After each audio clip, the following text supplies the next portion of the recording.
दिल्ली के मुख्यमंत्री अरविंद केजरीवाल को ईडी की टीम ने बीते गुरुवार लंबी पूछताछ के बाद देर रात गिरफ्तार कर लिया।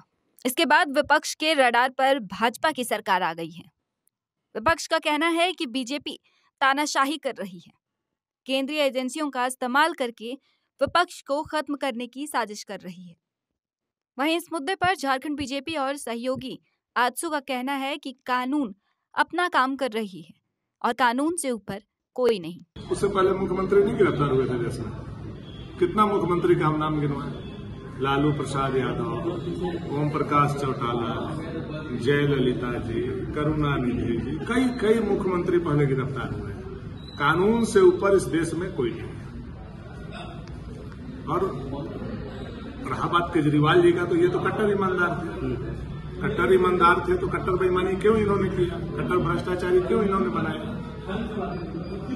इन पर पंकज उदास जी का एक जो गजल था कि पियो लेकिन रखो हिसाब, थोड़ी थोड़ी पिया करो, तो ये ज्यादा क्यों पी लिए थे? अपने तो पिए ही पिए, हमारे हेमंत सोरेन जी को भी उन्होंने पिला दिया। देखिए, ये शराब घोटाला का कनेक्शन जो है वो झारखंड से भी जुड़ा है।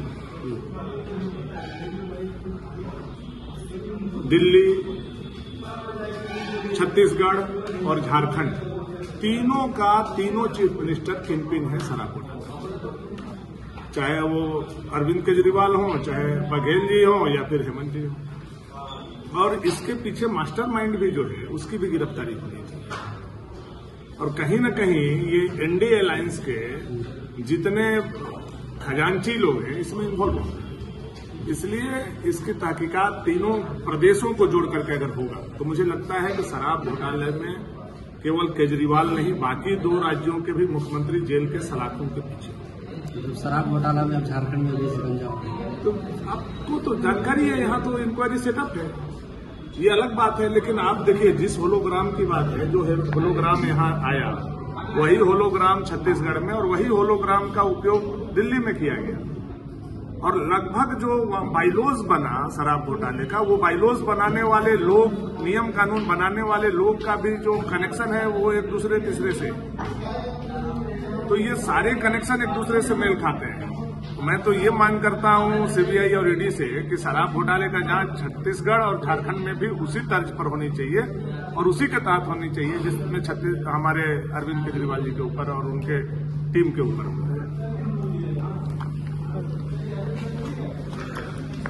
निर्भया आंदोलन के बाद जिस तरह से अन्ना हजारे जी के उस आंदोलन से इनकी उपज हुई थी और स्वराज की स्थापना करने की घोषणा करने के बाद जिस तरह से इन्होंने फेज बाय फेज अपना मुखौटा कट्टर ईमानदारी वाला उतारना चालू किया था, तो प्याज की परतों की तरह खुलते असली चेहरा उनके सामने आ गया।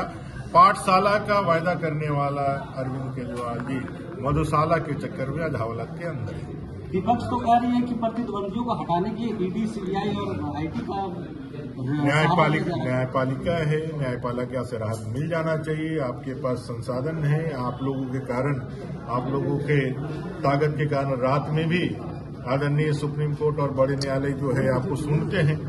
इतने सारे वकीलों के फौज होने के बाद भी, बाहरी भीतरी विदेश सबके लोगों के समर्थन होने के बाद भी न्यायपालिका से यदि आपको राहत नहीं मिला है तो आपको ये मानना चाहिए कि आप गलत हैं और गलत लोगों को इस देश के अंदर मोदी जी के रहते कौन अपना कौन पराया, इस दृष्टिकोण से विचार नहीं होता है। कानून के नजर में चाहे राजा हो चाहे रंग, सब समान है और सब पे कानून जो है एक समान इम्प्लीमेंट होगा। भारत के संविधान की इस मूल आत्मा को आज देश देख रहा है और वो परिलक्षित भी हो रहा है, कार्रवाइयां भी दिखा रही है कि सभी के लिए कानून में बराबर रूप से विचार करें। विपक्ष कह रही है कि लोकसभा सीट में 14 में 0। बोलने के लिए जवान है तो जवान में ताला नहीं लगाया जा सकता है।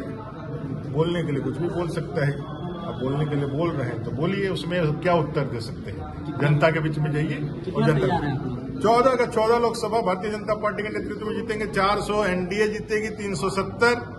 डॉक्टर श्यामा प्रसाद मुखर्जी को श्रद्धांजलि देते हुए भारतीय जनता पार्टी कमल खिला करके प्रधानमंत्री जी को 2029 नहीं 2047 तक भारतीय जनता पार्टी की सरकार में